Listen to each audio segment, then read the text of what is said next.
La semana pasada estuvimos hablando del origen del bautismo, de los distintos conceptos, ¿verdad? Cómo se fueron desarrollando hasta finalmente convertirse en lo que es la experiencia del bautismo cristiano. Hablamos sobre el bautismo de Juan y dijimos que el bautismo de Juan tenía un propósito muy particular. El bautismo de Juan, no es, de Juan el Bautista estoy hablando, ¿no? Sí, señor. El bautismo de Juan no es un bautismo cristiano, es un bautismo judío. Y dijimos que la razón de ser del bautismo de Juan es que era un bautismo para, en alguna medida, provocar en el pueblo de Israel arrepentimiento. Y que este arrepentimiento lo que implicaba era que llana y sencillamente la nación estaba dentro de una expectativa mesiánica. Ellos estaban esperando al Mesías, pero llevaban 400 años de silencio de parte de Dios hacia ellos. Es lo que se conoce como el silencio profético, el silencio de Malaquías, hasta el Nuevo Testamento, que hay 400 años. Y desde luego, como consecuencia de haber un silencio de parte de Dios, Israel se había desvinculado de los planes y de los propósitos divinos. A esos efectos, Juan aparece precisamente como lo que él mismo se autodenomina, como el amigo del novio, como el precursor de la nueva era en el sentido noble de la palabra, ¿no? El precursor de una nueva dimensión, el precursor del reino de Dios, en la persona del Mesías, que por tantos años había sido profetizado y que ahora llegaría. Desde luego, ese bautismo de Juan de arrepentimiento es un bautismo donde Juan les advierte que el Mesías ya está, que el Mesías ha llegado y que para recibir a ese Mesías es necesario entonces asumir una postura que corresponda al propósito y a la voluntad divina. Y para ello el bautismo de arrepentimiento es como ellos decir, nos arrepentimos de esta experiencia pecaminosa, de este proceso de silencio de 400 años, y ahora instauramos nuestra vida al nuevo proceso, a la nueva era, que no es otra cosa que la era mesiánica, donde el Mesías aparece y nosotros aceptaremos que es el Mesías de Dios. Desde luego, cuando Jesucristo aparece, cuando Jesucristo se le presenta a Juan, Juan de inmediato declara: he aquí el Cordero de Dios que quita el pecado del mundo. Y desde luego, aunque este no era un bautismo cristiano, Jesús entró a las aguas del Jordán y le dijo a Juan: yo quiero que tú me bautices. Fíjense qué interesante que la respuesta de Juan es: yo esperaba que el que me bautizara a mí fueras tú. Por lo tanto, da la impresión que Juan estaba, aun cuando era pregonero de este bautismo, él estaba esperando en alguna medida ser bautizado por Jesús.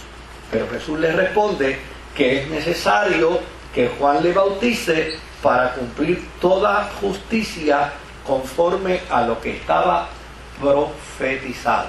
Es decir, de esa forma Jesús se introducía a la vida del pueblo de Israel como un acto de gracia, pero solidario, con todos aquellos que iban también al agua del bautismo para afirmar que el reino de los cielos se había acercado.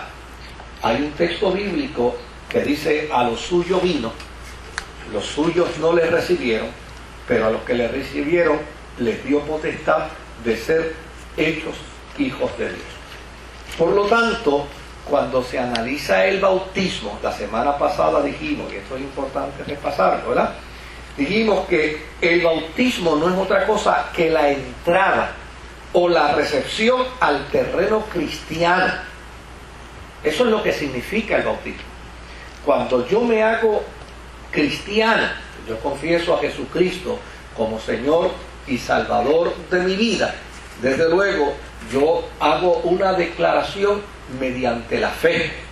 Pero cuando yo voy al bautismo, lo que yo estoy diciendo es que hay una raya, hay un límite entre el mundo y el reino de Dios. Que yo estoy pasando esa raya del mundo para no pertenecer más a Él, sino que por el contrario, el bautismo es lo que me inicia a mí, a ese nuevo terreno, a ese nuevo territorio, a esa nueva dimensión, a esa nueva vida, que es la vida cristiana. Por lo tanto, yo confieso con mi boca a Jesucristo como mi Señor y Salvador para ser salvo. Pero mediante el bautismo yo afirmo que soy ciudadano del reino de los cielos. Y afirmo que soy un nacido de nuevo, que estoy en una nueva dimensión de vida, tal y como dice el apóstol San Pablo. De modo, si alguno está en Cristo, ¿verdad? Nueva criatura es. Ese está en Cristo, lo que tiene es implicación bautismal. Lo que quiere decir es, de modo si alguno se ha bautizado como cristiano. Eso es lo que significa literalmente el texto. De modo si alguno se ha bautizado como cristiano, nueva criatura es. Las cosas viejas pasaron, he aquí, todas son hechas nuevas. Por lo tanto, el que se bautiza se introduce a la vida cristiana con los privilegios de la vida cristiana, pero se introduce también a la vida cristiana con las responsabilidades de la vida cristiana. De modo, si es una nueva criatura, pues dice la Sagrada Escritura, el que hurtaba, ¿verdad?, el que hacía cosas indebidas, inmorales, pues deje de hacerlas, porque está en una nueva dimensión, es una nueva ciudad, es una nueva ciudadanía, es un nuevo reino. Como es un nuevo reino, desde luego, ya nosotros no estamos sujetos a la norma mundanal.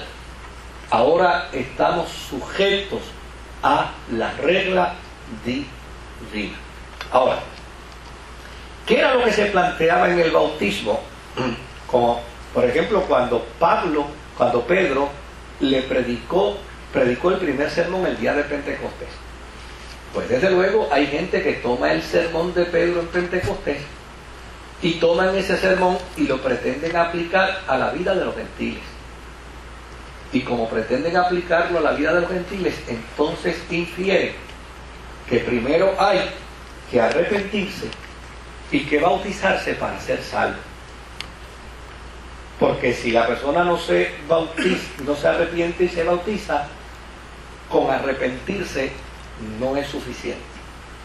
Y es porque ya necesariamente están tomando literalmente el texto de la primera predicación de Pablo, y al tomar el texto de la predicación de Pedro, y al tomar el texto de la predicación de Pedro, literalmente, entonces lo aplican de manera literal a la vida de los cristianos, lo cual es un gravísimo error.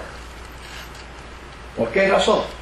Porque ese primer sermón que Pedro predicó en el día de Pentecostés fue para judíos. Allí no había un solo gentil. Allí no había absolutamente nadie de la gentilidad. Todos los que habían allí eran judíos.